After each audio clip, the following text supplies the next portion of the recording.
മടങ്ങിയെത്താം. ഇപ്പോൾ ധർമ്മസ്ഥലയിൽ നിന്ന് ശ്രീ ജയന്ത് കൂടി നമ്മളോടൊപ്പം ചേരുന്നുണ്ട്.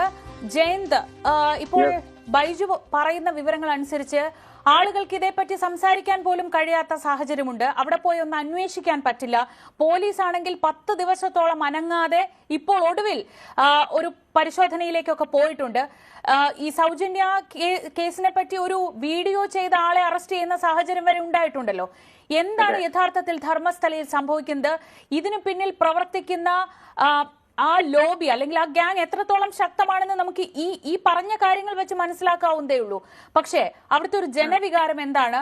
ഇത്രയേറെ സ്ത്രീകൾ ഇല്ലാതെയായിട്ടും എവിടെ പോയെന്ന് അറിയാതെയായിട്ടും അവിടെ എന്തുകൊണ്ടാണ് അങ്ങനെ ഒരു ജനവികാരം ഉയർന്നു വരാതിരുന്നത് ഇത്രയും കാലം? ആദ്യം കേരള മീഡിയക്ക് നമ്മളെ ഈ സൗജന്യ പോരാട്ടക്കാർ അല്ലെങ്കിൽ ഇങ്ങനെ ഒരു കൊലേന്റെ പ്രശ്നത്തിൽ ന്യൂസ് ചെയ്തവർക്ക് വേണ്ടി ഞങ്ങൾ താങ്ക്സ് പറയുന്നു. എന്നാൽ ഇവിടുത്തെ മീഡിയയിൽ ആരും ചെയ്തില്ല. അവിടെ ചെയ്തിട്ട് ഇത്ര വലിയ ഹൈലൈറ്റ് ആയിട്ടുണ്ട്. അവിടുത്തെ ഒരു ന്യൂസ് ഉദ്യം കൊണ്ട് ഇന്നും SP എല്ലാം ഇന്ന് വലിയൊരു കാര്യത്തിൽ മുമ്പി വന്നിട്ട് ആ ഒരു ആൾ മുമ്പി വന്നതിനെ പുള്ളിനെ കൊണ്ട് കോടതി ഹാജരായത് സ്റ്റേറ്റ്മെന്റ് എടുത്തോണ്ട്. ഇപ്പൊ എന്താന്ന് പറഞ്ഞെങ്കിൽ ഇന്ത്യക്ക് സ്വാതന്ത്ര്യം കിട്ടിയെന്ന് പറഞ്ഞാലും കർണാടകത്തിലെ ബെൽത്തങ്കാട് താലൂക്ക് ധർമ്മസ്ഥല ഗ്രാമം, ആ ബെൽത്തങ്കാട് പോലീസ് താലൂക്ക, ഈ താലൂക്കിന് സ്വാതന്ത്ര്യം കിട്ടിയിട്ടില്ല. ഇതെന്ന് പറഞ്ഞാൽ ഞങ്ങളാണെങ്കിൽ നമ്മുടെ സംവിധാനത്തിന്റെ അകത്ത് വരുന്നില്ല. ഇത് സെപ്പറേറ്റ് ആണെന്നാ തോന്നുന്നത്. അവിടെ എന്താ പറഞ്ഞാൽ അവിടെ വലിയൊരു മനുഷ്യൻ പറയുന്നത് എന്താ, അത് മാത്രമേ ഉള്ളൂ, അത് തന്നെ കാനൂന്.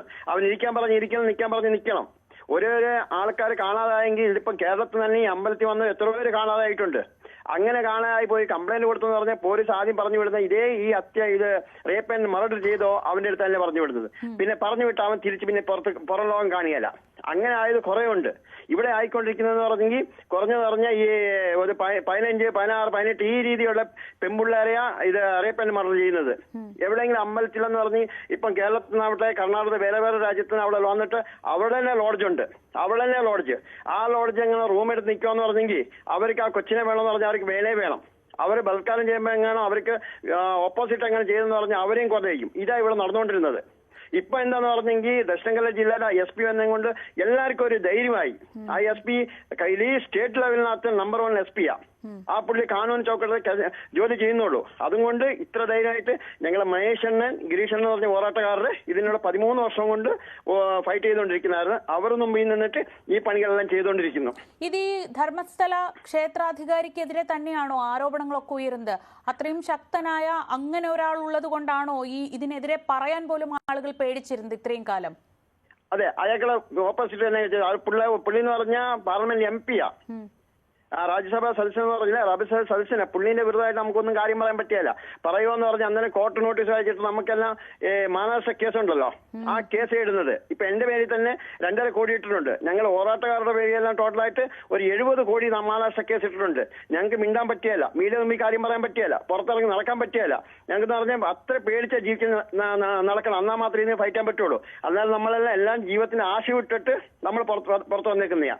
എന്റെ സഹോദരിയ പത്മലത 1987 ഇവർ കൊണ്ടുപോയിട്ട് മർഡർ ചെയ്തത്. അതെന്ന് പറഞ്ഞാൽ അവരുടെ കുടുംബം എന്ന് പറഞ്ഞെങ്കിൽ അവർ ഇലക്ഷനിൽ നിന്നായിരുന്നു, കമ്മ്യൂണിസ്റ്റ് പാർട്ടിയിൽ നിന്ന് ഇലക്ഷനിൽ നിന്നായിരുന്നു. അതുമല്ല വേറൊരു സ്ഥലത്തിന്റെ പ്രശ്നത്തിന് ആ കമ്മ്യൂണിസ്റ്റ് പാർട്ടിയിൽ നിന്ന് പുറത്തു വരാനായിട്ട് നോമ്പജനം കൊടുത്തുനിന്ന് പുറത്തു വരാനായിട്ട് ആ ഒരു കൊച്ചിനെ കൊണ്ടുപോയിട്ട് 56 ദിവസം കഴിഞ്ഞിട്ടാണ് ബോഡി കിട്ടിയത്. ഇവരെ കൊണ്ടുപോയെല്ലാം അവിശ്വസനീയമായിട്ട് തോന്നുന്നുണ്ട്. കാരണം ഇന്ത്യ ഈ പറഞ്ഞതുപോലെ ഇന്ത്യയിൽ സ്വാതന്ത്ര്യം കിട്ടിയതൊന്നും അങ്ങോട്ടേക്ക് എത്തിയിട്ട് പോലും ഇല്ല. അതായത് ഇപ്പൊ നമ്മൾ വിവരാവകാശ നിയമപ്രകാരം നമ്മുടെ കയ്യിൽ കിട്ടിയ രേഖകളിൽ 2001 മുതലുള്ള കണക്കുകളേ ഉള്ളൂ. ഇപ്പൊ പറഞ്ഞത് 87 കാര്യമാണ്. അപ്പൊ ഇത് ഏത് കാലത്ത് തുടങ്ങിയിട്ടുണ്ട് ഇങ്ങനെ സ്ത്രീകൾ നിന്ന നിൽപ്പിൽ കാണാതാവുക, കൊല്ലപ്പെടുക എന്നൊക്കെ പറയുന്നത്? ഈ ധർമ്മസ്ഥലയിൽ ഏത് സമയം മുതൽ തുടങ്ങിയിട്ടുണ്ട്? ഇത് അതല്ലേ പറഞ്ഞു, നമുക്ക് സ്വാതന്ത്ര്യം കിട്ടിയില്ല. ഇവിടെ ഈ ഒരു ഗ്രാമത്തിന് കിട്ടിയിട്ടില്ല, ആർക്കും മിണ്ടാൻ പറ്റിയല്ല. അന്ന് തുടങ്ങി ഇവര് എന്നെ ഈ അമ്പലത്തിന്റെ ഇത് തുടങ്ങി അന്ന് തുടങ്ങി ഇത് തന്നെ പരിപാടി. പിന്നെ പണ്ടെന്ന് പറഞ്ഞാൽ എന്താ വെച്ചെങ്കിൽ പ്രായമായ അവിടെ വന്നിട്ട് പെൺപിള്ളേരെങ്കിലും പ്രായമായെങ്കിൽ അവിടെ വിട്ടുപോകണമെന്ന്. അങ്ങനെയല്ല, അവിടെ വന്നു കഴിഞ്ഞ് പ്രായമായ പിള്ളേർ വന്ന് അവർ വേണമെന്ന് പറഞ്ഞാൽ വിട്ടുപോകണം. അതാത് പ്രായമായ പിള്ളേരെ അല്ല വേണ്ടത്. അവിടെ അവർക്ക് കൈ ചൂണ്ടി കാണിച്ചാൽ അവരെ വേണം. അവിടെ എങ്ങനെ ഗ്യാങ് എന്ന് പറഞ്ഞെങ്കിൽ ഒന്ന് വലിയ ധർമാധികാരി ലെവലിൽ ഒരു ഗ്യാങ് ആണെങ്കിൽ അവന്റെ അനിയന്റെ ലെവലിൽ ഒരു ഗ്യാങ്, ആട്ടോക്കാരുടെ ഒരു ഗ്യാങ്, ലോഡ്ജിലെ മാനേജർമാരുടെ ഒരു ഗ്യാങ്, അവിടുത്തെ വർക്കർമാരുടെ ഒരു ഗ്യാങ്, ഇങ്ങനെ ഗ്യാങ് ആയിട്ടുള്ളത്. ഈ വലിയ തെറ്റ് ചെയ്യുമ്പം പിന്നെ താഴത്തോലും തെറ്റ് ചെയ്യാമല്ലോ.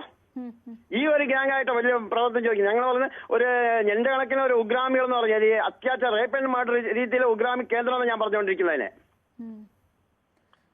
ഇപ്പോ ഈ പോലീസും ഇവരുടെ സ്വാധീനത്തിൽ തന്നെയാണോ ഉള്ളത്? അതുകൊണ്ടാണോ ഇങ്ങനെ ഒരു വലിയ വെളിപ്പെടുത്തൽ? ഇപ്പോ നമ്മൾ കേരളത്തിലൊക്കെ കണ്ടിട്ടുള്ളത് ഒരു കത്ത് കിട്ടിയാൽ പോലും അതിന്മേൽ ഒരു വലിയ അന്വേഷണം നടത്തി അതിൽ എന്തെങ്കിലും ഉണ്ടോ എന്ന് അന്വേഷിക്കുന്നതൊക്കെയാണ് ഞങ്ങൾ ഇതുവരെ കണ്ടു ശീലിച്ചിട്ടുള്ളത്. പക്ഷേ ഇത്ര വലിയൊരു വെളിപ്പെടുത്തൽ, നൂറുകണക്കിന് സ്ത്രീകളെ, ബലാത്സംഗത്തിനിരയായ സ്ത്രീകൾ കൊല്ലപ്പെട്ട അവരെ ഞാൻ കുഴിച്ചു മൂടി എന്ന് ഒരാൾ വന്ന് പറഞ്ഞിട്ട് പോലും അതിലൊരു അന്വേഷണവും ഉണ്ടാവുന്നില്ല.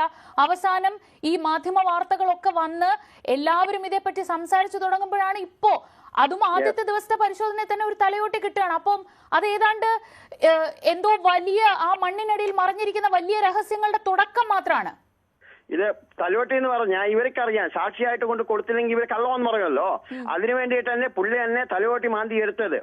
ഞങ്ങൾ പറഞ്ഞു ഇത് ഒരു വർഷം ബാക്ക് ഞങ്ങൾ ഡൽഹിയിലും പോയാലും സമരം ചെയ്യാനായിട്ട് പ്രധാനി അറിയട്ടെന്ന് പറഞ്ഞിട്ട് പ്രധാനി അറിയുന്നില്ല, ഓപ്പോസിറ്റ് കോൺഗ്രസ് പാർട്ടികളെ അറിയുന്നില്ല, ഒരു മനുഷ്യനെ അറിയുന്നില്ല. ഇവർ അറിഞ്ഞിട്ടും മിണ്ടാതിരിക്കുക എന്ന് പറഞ്ഞെങ്കിൽ ഈ ഒരു ടീമിന്, ഈ ഒരു ധർമ്മസ്ഥ പ്രഭാവി വ്യക്തിക്ക് ഇടീ ദേശം എന്ന് പറഞ്ഞാൽ രാജ്യമേ പർച്ചേസ് ചെയ്യാനുള്ള പവറുണ്ട്. അവര് പറഞ്ഞ പോലെ നിൽക്കുന്നത്, അത്ര കാശുണ്ട്, അത്ര റൗഡിസം ഉണ്ട്. പോലീസിലാക്കാവട്ടെ, ഇലാക്കാവട്ടെ, രാജ്യക്കാവട്ടെ, എല്ലാം അവരുടെ സൈഡിലാണ്. പാവപ്പെട്ടവർക്ക് വേണ്ടി ഒരു കാനൂനും ഇല്ല. എല്ലാ കാനൂനും അവർക്ക് വേണ്ടി മാത്രമേ ഉള്ളൂ. ഞാൻ വരാം. ബൈജു അവിടെ പോയി നേരിട്ട് അന്വേഷിക്കുമ്പോൾ ഇപ്പോൾ ജയന്ത് പറയുന്നതൊക്കെ കേൾക്കുമ്പോൾ നമുക്ക് ഞെട്ടിക്കുന്ന വെളിപ്പെടുത്തലുകളാണ് ഇതൊക്കെ. അവരെത്രയോ വർഷമായി ഇതിന്റെ പിന്നാലെ നടന്ന് ജീവൻ പോലും പണയപ്പെടുത്തി പോരാട്ടം നടത്തുന്ന മനുഷ്യന്മാരാണ്, സാധാരണക്കാരാണ്. അവനവന്റെ വീട്ടിലെ വിലപ്പെട്ട ജീവനുകൾ പോയതിൽ വേദനയുള്ളവരാണ്. അവിടെ പൊതുജനങ്ങൾ, അങ്ങനെ ഒരു വിഭാഗമില്ലേ? ഇപ്പൊ ഈ പറയുന്ന ഗ്യാങ്ങുകൾക്ക് പുറമെ സാധാരണ മനുഷ്യന്മാർ എന്ന് പറയുന്ന വിഭാഗമില്ലേ? അവിടെ രാഷ്ട്രീയക്കാരില്ലേ?